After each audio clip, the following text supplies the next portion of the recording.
Why should I play the Roman fool and die on mine own sword, while I see lies the gashes do better upon me? Turn, Hell, turn! Of all men else I have avoided thee, but get thee back. My soul is too much charged with the blood of thine already. I have no words. My voice is in my sword. Thou bloodier villain, then terms can give thee out. Thou lowest labor, as easy mayest thou the entrenched air, with mine keen sword, and press as they make me bleed. Let fall thy blade on vulnerable crest. I bear a charged life, which must not yield to one of woman born.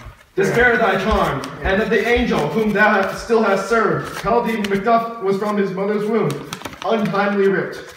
Accursed be the tongue that tells me so, for it hath cowed me a better part of man, and be these juggling fiends no more believed, that palter with us in a double sense, that keep the word of promise to our ear, and breaks it to our hope. I'll fight not with thee. Then yield thee, coward, and live to be the show and gaze of the time. We shall have thee, as our rare monsters are, painted upon a pole, and under it, here you may see the tyrant.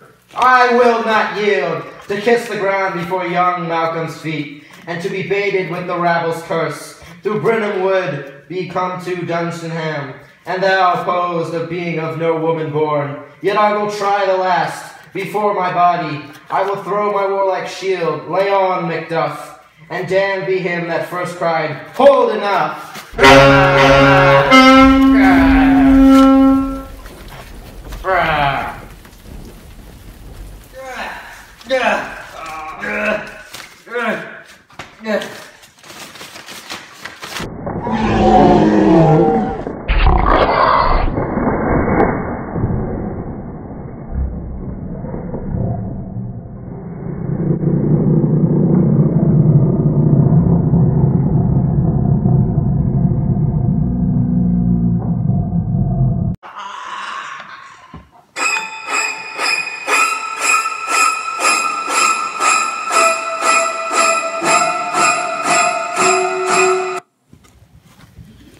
I would the friends we miss were safe arrived.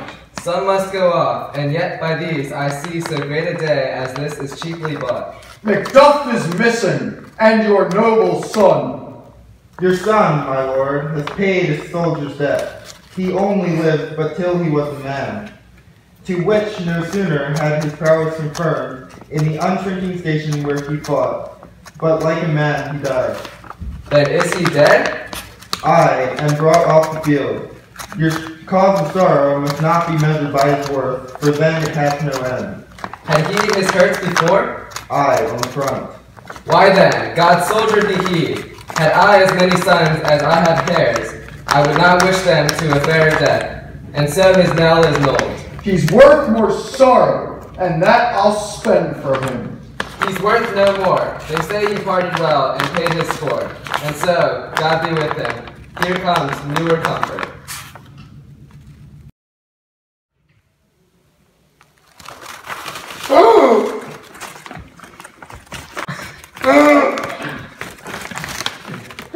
Hail, King, for so thou art.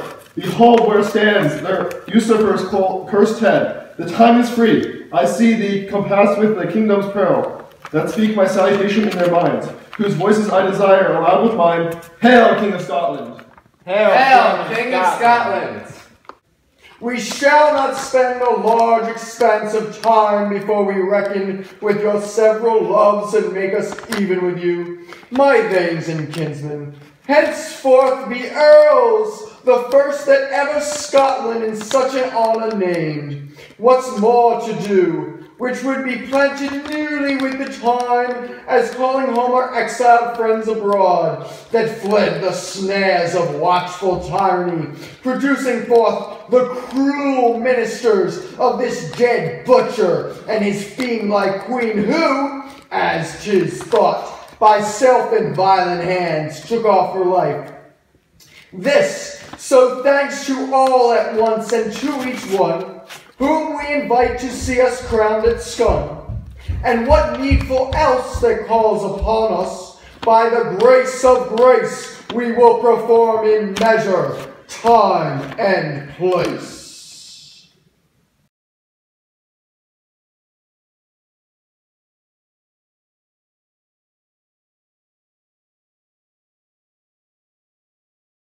Hit the quad, hit the quad, hit the quad, hit the quad. I said get down low and swing your arm. I said get down low and hit the quad. I'm finna show you